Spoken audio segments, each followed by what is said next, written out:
Somewhere Beyond the Sea by TJ Klune, the long-awaited sequel to House in the Cerulean Sea, comes out on audiobook September 10th, 2024.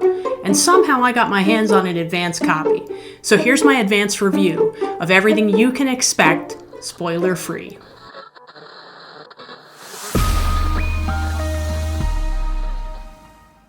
Hi, I'm Amanda, and this is Spineless Books, your one-stop shop for all things audiobook.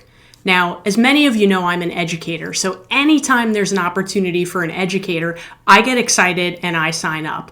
But when there's an opportunity for educators that involves audiobooks, you can bet I will be filling out whatever form I need and supplying whatever documentation necessary to get involved immediately.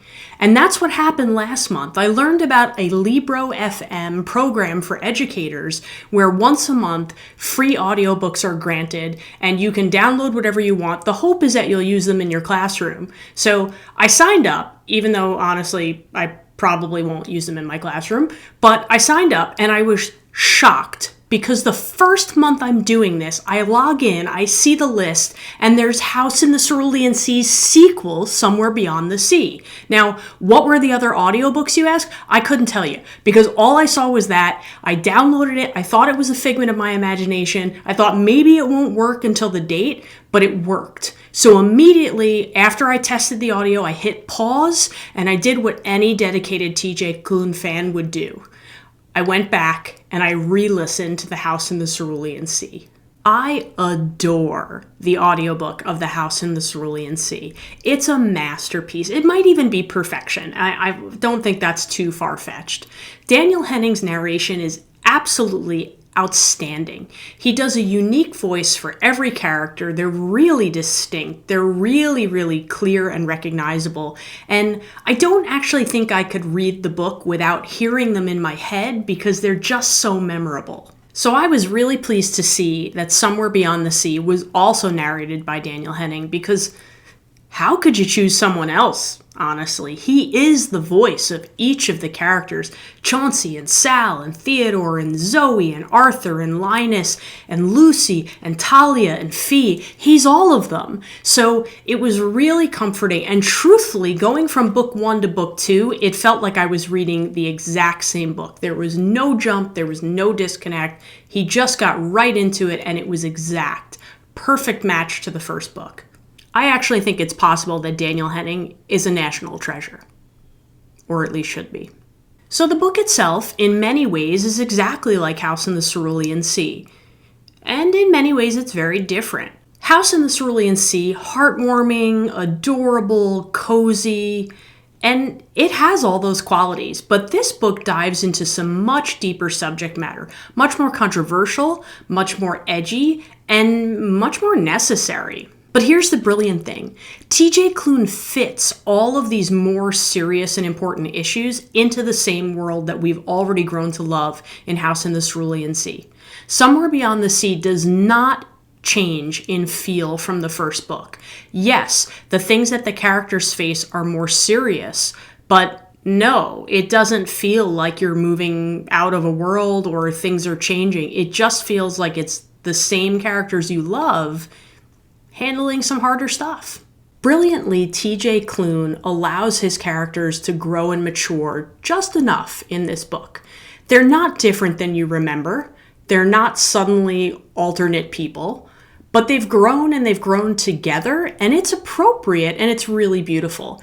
And in this story, they each get their moment. So I really appreciated getting to see each one of the characters and how far they've come in the time between the first book and the second book. I don't know how TJ Klune figured out where to go with this book because honestly, I feel like House in the Cerulean Sea is such perfection that it's kind of hard to build on that, but he did it, and he did it really well. The only thing I would say that feels a little different in this second book, Somewhere Beyond the Sea, is that some of the chapters were kind of long. There were some moments in the book that were given a lot of airtime, and I don't disagree with the decision to do that. I do think they were definitely important scenes. They were big scenes, and they needed to have that time. But they just felt long in time in comparison to House in the Cerulean Sea, where I think every moment had the exact right amount. And I understand why TJ Klune chose to do that. I think it makes sense, but it definitely changed the pacing feel of the book. It wasn't necessarily bad, it just was a little different. I think the proof of TJ Klune's genius is his ability to inject serious and important subject matter into this little world that we know and love in a way that feels fitting to that world. It did not feel like a departure from the universe we learned in the first book. It felt like a very natural progression, and it was really, really well done because you believe it and you can see it happening and it makes sense and it's the right next step. Was I disappointed by this book? Absolutely not. Will I listen to it again? For sure. Am I done with House in the Cerulean Sea? Not a chance. This is a story that I will absolutely return to time and time again, and now I have more to return to. And it makes me kind of wonder, is this a universe that TJ Klune is finished with? Because as a listener, I could keep going with it. I would certainly enjoy that. And here's what I'd like to know. What genius paired Daniel Henning with this story? Because TJ Klune has written a playbook that is absolutely spot on as far as differentiated characters who really feel unique. But Daniel Henning takes that playbook and just explodes it.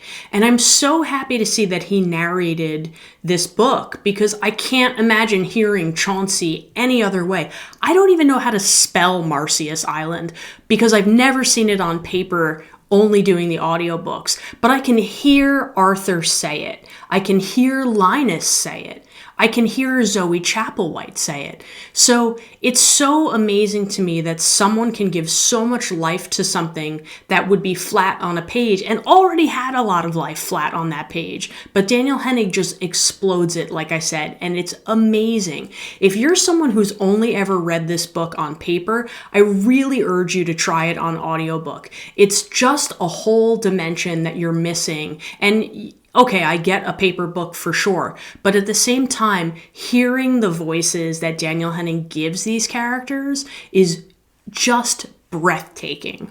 I don't really know how I could listen to this book any other way, and if they were to change narrators for, let's say, a third book, I'm not sure I could do it. Although I did get through Under the Whispering Door, narrated by Kit Groves, quite successfully. I really enjoyed that too. He's a great narrator also, but Daniel Henning, whew. He's just iconic and he's attached to these books. So what does me getting an advance copy of Somewhere Beyond the Sea actually mean? Really, it just means there's more of my life I'll be listening to it because I am absolutely going to listen to this book again. And I'm going to listen to House in the Cerulean Sea again. This will be a collection, and I hope there's more in time, but this will be a collection that I absolutely continue to love and adore. And now I just have two of them. So I'd urge you to listen to House in the Cerulean Sea first. It's going to get you in the headspace. It's going to get you in that heartwarming, lovable feeling. And you want that. You want to go back and refresh for yourself because it's just going to set that second book up to knock it out of the park in a way that you won't if you just pick up there. So if you haven't read it, I'd say within like the last 6 months, definitely reread House in the Cerulean Sea first. It'll ground you and it'll reignite your love for all of these characters and Daniel Henning and TJ Klune. So you should do that for yourself. But remember, you might love what I hate and hate what I love. So make your own opinion. But thanks for listening to mine. Hope you enjoy this book as much as I did.